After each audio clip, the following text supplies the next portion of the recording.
All right, can I get going here, Tad? Sure can. Okay, so I have the privilege of introducing a guy that needs no introduction. We'd like to introduce Dwyane Wade as the newest Cleveland Cavalier. You think about D. Wade, you obviously think about three-time NBA champion, Finals MVP, 12-time All-Star. He even snuck in a scoring title in 2009. I didn't forget about that. But what we're so excited about is his championship DNA, his undying commitment to winning, his work ethic, his attitude, and his leadership that he's going to bring to the table every single day.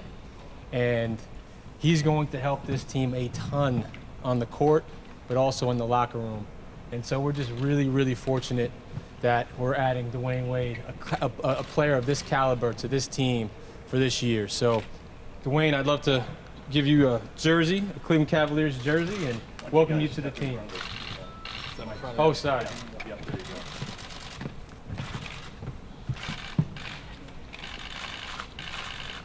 This way, you? Yeah, right. Like that. Gotta show that wing foot now. There you go.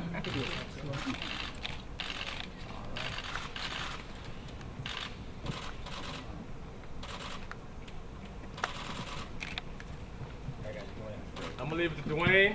He doesn't need me for this. Thank you, sir. Hey, Dwyane, I don't know if it was any part of a bigger plan or anything, but did you feel like you and LeBron would reunite at some point? No. No? No. It's, things like this, you just don't plan it, it just happens. A lot of people thought we planned it the first time. It just didn't happen that way. With having a friend like LeBron and if we were just friends, it probably won't happen, but we're two pretty good basketball players, so that helps. And our games kind of help each other. But this right here is just something that, came about because of the situation in Chicago went a little different direction, in a different way than I wanted to be a part of in the rebuilding phase. And once I got opportunity to get the buyout, LeBron was recruiting me the whole time. Once I got the opportunity to get the buyout, I looked around, I was flattered by the teams that reached out. But at the end of the day, this is where I wanted to be. This is where I felt I should be from a basketball perspective, to come in and be a part of this. This team right here, from top to bottom, is one of the most talented teams I've been on. I'm just happy to come and be able to add whatever I can to this group. I know you said the other day you missed the big stage. Yes. How different is that adrenaline and that being in those moments as a player? See you guys. I miss you guys. No, it's for me. I've been lucky enough in this league to be in a lot of big games, a lot of big moments. I've been in 5 finals. My whole life I've been in some big moments. So that's what makes me alive. Just when you come into a basketball season and you just plan to play, I don't like that feeling. When you don't feel like you compete for a championship and your hope is hopefully to go to the playoffs. I like to know that. It's going to be a long season. And those are things that make me feel alive, just being on that big stage, being in those moments. I was telling somebody, I missed those moments where I remember a couple years ago when me and LeBron was together, I had a game in Indiana where I scored 5 points. Everybody said I was done, it was this and that. And then I came back the next couple games, scored 30, 28, 41. I miss that. I miss being in my room, not talking to nobody, feeling like the world's on my shoulder, and then coming out and showing what I'm made of. And I haven't had that in a couple of years. So, getting an opportunity to be back on this team, understanding, knock on wood, everyone stays healthy, what we can accomplish. Those moments are gonna come, and I look forward to it. But then on that ground, can you project ahead to how this team would match up against the Warriors? Because that's what you want to see a four-peat there. I cannot project how it's going to match up versus them. Obviously, the Warriors are the cream of the crop in the NBA because they're coming off a championship. But, with this team, and the media is going to always put us against the Warriors, but so many teams in between that. We only play them twice a year in the regular season. So you got to focus on the teams that you got to play 4 times a year, that's in your conference, et cetera. And when we get those opportunities against them, it's just a measuring stick in the regular season to see where you're at. So don't want to focus too much on Golden State. They're for everybody, every team. They're obviously at the top, and everyone has to, get good enough to beat them. But you got to beat the guys, that you're going to see more often than them.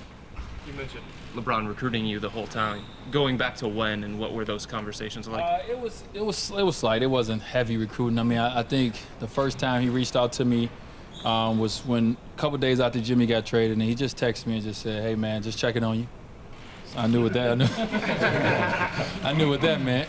And you know, we obviously talk, you know, very often. So you know, then the next time he reached out to me again a little bit later, just to let me know, hey man, I would love, you know, if something happens in Chicago where you're not a part of the organization no more, I would love for you to be here. So just things like that. And you know, it doesn't matter. Like I said, all of us here, we want to be wanted, you know, by people. So I see from the beginning that, you know, this was before the trade. This was something that he wouldn't mind happening from a basketball standpoint. He knew I can help this team in some way. So I appreciated that. And, you know, it wasn't a sole reason, but definitely everyone knows our relationship. And he's a huge reason why I decided to come in. But this team is just so good, you know, and you just want to be a part of something special like this. When LeBron came to Miami, that Fanbase was familiar with you, and that franchise was familiar with you. Yeah. Him coming into your fold. What's it going to be like for you to come to LeBron and so forth, this Fanbase? I mean, I'm waiting to experience it from this side. I've experienced the Cavs fan base from the opposite side, and they booed me a lot. They cheered me a lot, you know, over the years. I've always come here and I've got warm receptions. And probably when I first came back with Bron in Miami jersey, I got some boos, you know. But they're passionate fans. You look at Cavs fans, you look at Oklahoma City fans, you look at the Golden State fans, you look at these kind of fans, and you say those are you know, real sports fans right there. You know, they're cheering for their teams, and the energy in the stadium is amazing. So, you know, I'm definitely in the land now. I'm trying to get the lingo down. I'm trying to get comfortable with everything. But I'm just excited. You know, I'm just excited to be a part of what they've built here, from a fan base, from a organization standpoint, player standpoint. And you know, I want to get through this media day so I can just focus on just basketball, because that's why I'm here. Kobe mentioned your leadership. Ty mentioned it. LeBron mentioned it the other day. When you're coming into this new place where you don't know a lot of the guys and you haven't played with a lot of the guys, how do you approach that from a leadership standpoint with all the newness? Well, I mean, I've been in the league 15 years, so I know all these guys pretty much. They're not rookies. I know them. So we've had battles versus each other. You know, we've had moments and times, you know, whether it's all-star games, whether it's summer, whatever it is, you know, where guys, you know, nowadays guys work out together. We communicate, social media, guys go back and forth. So, you know, we have a rapport, you know, already. Think about Richard Jefferson. He's been around forever. You know, I played against Richard Jefferson, you know, a long time ago in the playoffs in Miami and New Jersey. So, you know, I've been knowing these guys, you know, coaching staff. I know I played with James Posey. I played with Damon Jones. I won a championship with James Posey. I mean, it's just, you know, it really felt, when I came in here the other day, it really felt like a reunion in a sense. So I think, one, from what I've done in this game, you know, it's obviously respect from the players, and two, just from the relationship that we've had. You know, with TT and, you know, those guys, I've been around Bron, I've been around this organization for a while from afar, so I know everybody, I know the coaches. So it was seamless. You know, I was telling my family, it was just like, you know, just give me a jersey, and I just got out there, and it felt normal, it felt seamless. So that made me at ease when I came here the first day, and, you know, I was excited about it. Carmelo made it clear he was going to come after you pretty hard. How much did you consider Oklahoma City? Melo? Yeah. Melo hit me, but Paul George really came with it. I told PG, thanks for making an old guy feel good, man. He really reached out to me. But like I said, it was great, you know, for those couple of days, just, you know, people showing that they want you, that you can add something to their team. And, you know, for me, you know, it's a lot of things that goes on from a standpoint of talking. You know, one moment somebody say that, what's the word they use, washed? I think that's a word that they use. And the next moment, I could be a piece of a championship. I can help a team. It don't really go together, but people say that. So the players understand what I can do and what I can bring from my knowledge of the game, from my ability to play this game, make plays, score when needed, and what I can bring to the locker room. So they made their pitches, of course. I reached out to them when I decided, you know, this. But ultimately, this was the best place for me. I talked to you about a role, and would you consider, would you be able to bench role if that's what they want? Me and Ty just talked about role. We didn't talk about starting and nothing like that. We just talked about what my role can be, and pretty much what I've always done. Understanding that right now we have to get in training camp. We got to see how guys play together. We got to get the preseason. I'm not focused on it. I'm not focused on starting at the 2. I'm not focused on anything. I'm just focused on coming here, learning the offense, continue to be one of the guys, and figuring out top. Coach, he will figure everything out. It's everybody's job to have on a Cleveland jersey, to be ready and prepared for whatever he decide. And we're deep. We got a lot of guys, and I don't want no one to pan anybody against anybody, especially because I'm here. If someone's starting, then they're starting, and it's your job to come in when they come out the game and do your job. So we all got a job to do, no matter if it's starting, if it's coming off the bench. So when we get to that point, he'll let y'all know. I ain't got nothing to do with it. There are a lot of guys over 30 on this team. So how do you physically pace yourselves for an eight-month season with a lot of older guys? Just deep team. If you use what we have, we can do that. I mean, we're very deep, so you don't have to. Guys don't have to pull out their do-it-yourself kits all the time. You can play, less minutes. If our first team and our second team play the way that they need to play, then LeBron don't need to play too many minutes that he has played in the past. If we do our job, and vice versa. So when you have a deep team like this, it enables you to be able to save guys minutes in a regular season. A couple of years back, you spoke a lot about the change over 30 and using IQ more than athleticism. Definitely. Where are you physically now?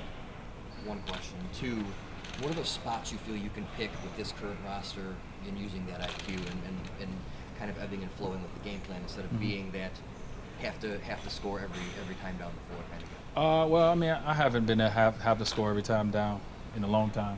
I'm a pick your spot type of player.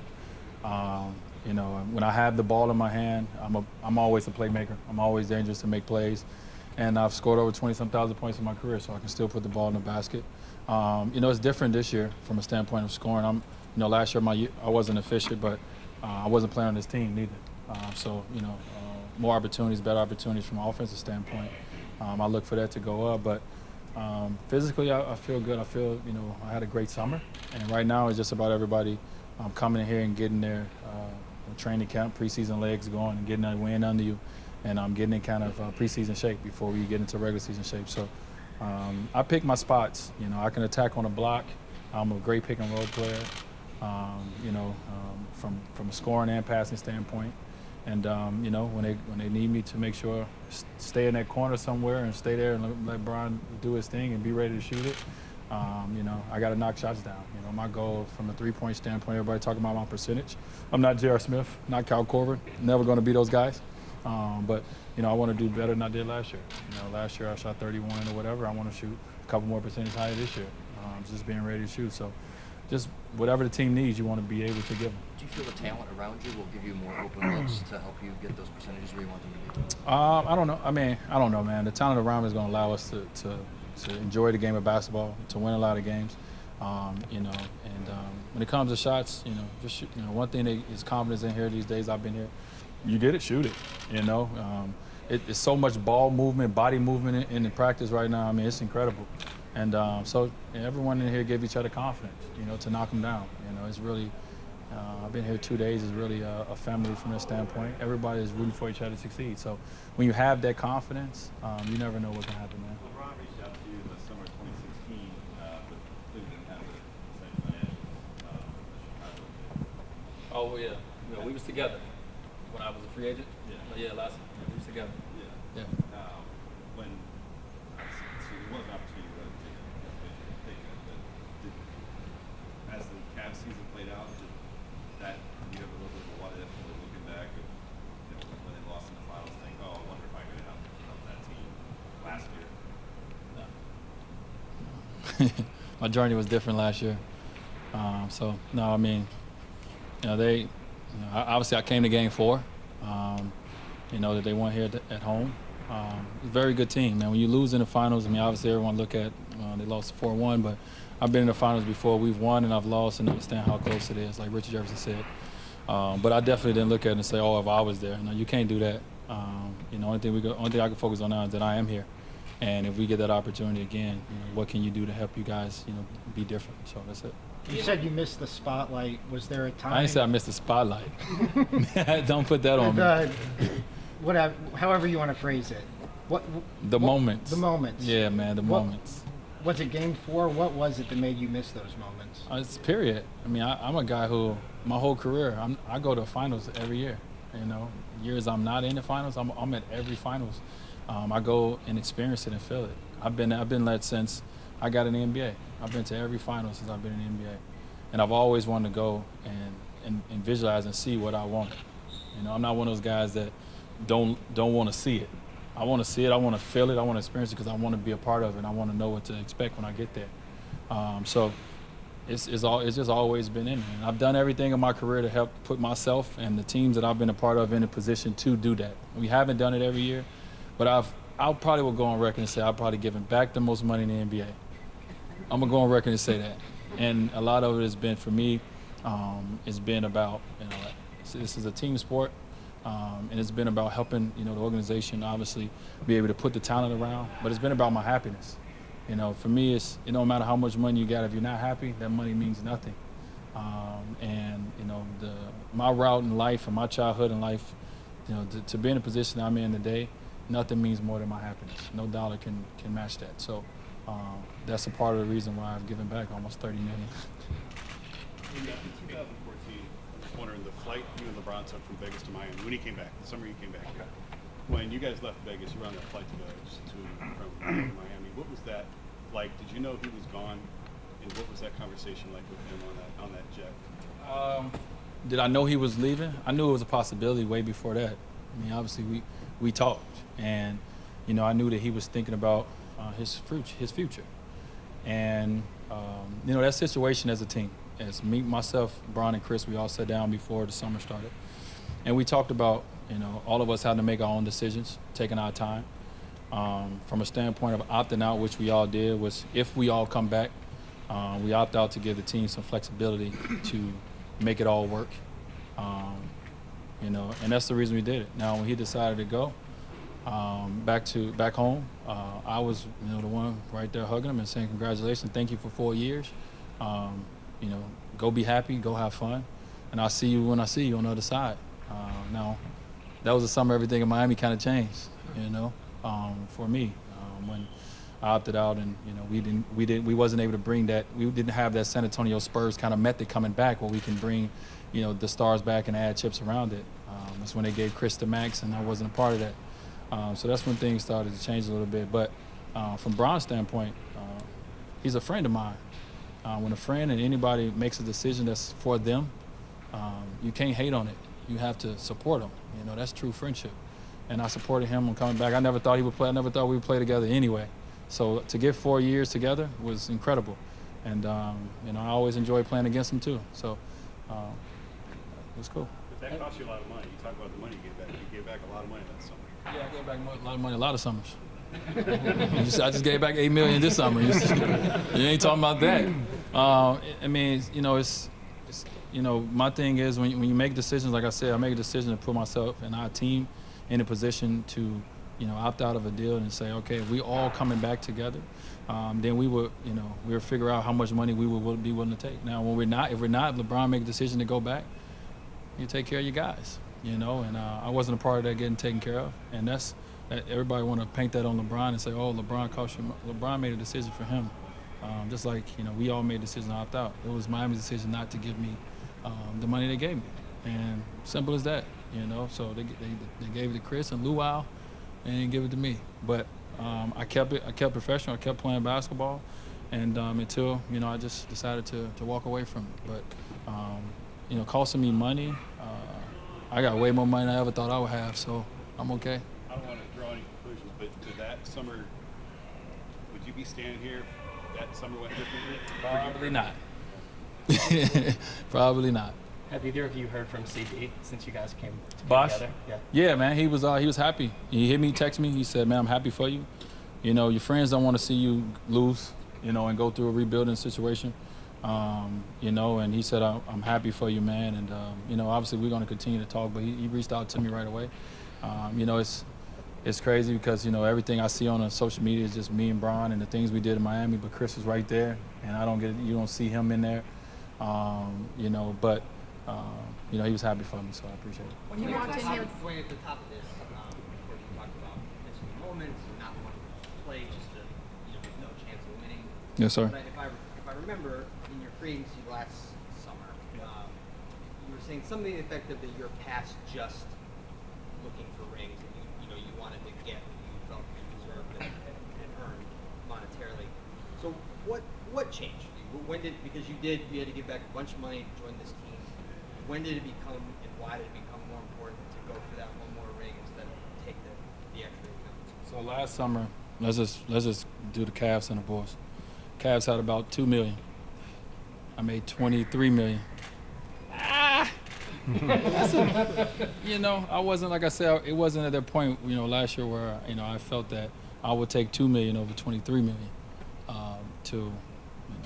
I give it back money, but come on, my wife would get on me on that one. So, this year I got the same deal that they had last year, but I left with, 15, in Chicago. So it just wasn't, obviously it wasn't where I wanted to be. Me and Bron obviously talked about it, but they didn't have, the Cavs didn't have a lot of money. If they had more money, it'd been a different conversation. But I can do a little math. That's 21 million more for a year. So I do got some rings. So I wasn't willing last summer to put myself in that position. But this summer came with everything that happened in Chicago. If everything don't go the way that it went in Chicago with Jimmy leaving and Rondo leaving, I probably wouldn't be here. I was committed to being there for at least 2 years. I was committed to being a leader with Jimmy, helping Jimmy grow, et cetera. But once they decided to move on and go in a different direction, that changed my mindset. So it wasn't planned this way. It just happened because of what the Chicago Bulls decided to do for their organization. And now, with me getting a buyout, now I get an opportunity to put myself in this position. But I wouldn't have been in this position to even go for a championship if they didn't make those moves. Why does it work so well with you and LeBron on the court? And do you think you can rekindle some of that stuff that you guys had together in Miami? I mean, obviously it's a different time. There would be moments. We know how to play together. We know how to play off each other very well. It's a different team. It's a different time. I mean, I think everybody want to rekindle the lobs and all that. I definitely would throw those. He would go get them. I mean, those will happen. But the biggest thing you want to rekindle is success. I'm like I said, I'm happy to be a part of what they've built here. But it's like peanut butter and jelly, man. They just go together. All right. Thanks, everybody. That's it. I got her question. I know you vacation together and everything, you and Bron, but when you walked in here the other day and saw him, was there surreal or anything kind of went through your mind? Well, every time we walk by each other in the locker room and everywhere, we just look at each other and shake our head because it just don't seem real. It's like, how did this happen? How did we get here? We just start laughing every time we walk by each other, because this, like I said, it wasn't planned. It wasn't expected. But when it happened, and everything happened fast. So it's definitely cool. It's definitely good to have a friend here, somebody that you respect here, that's playing the game here, but definitely didn't expect to be here. But I'm happy to be here, and hopefully I can, bring to this team what they need from me. All right. Thanks, everybody. Thank you, guys.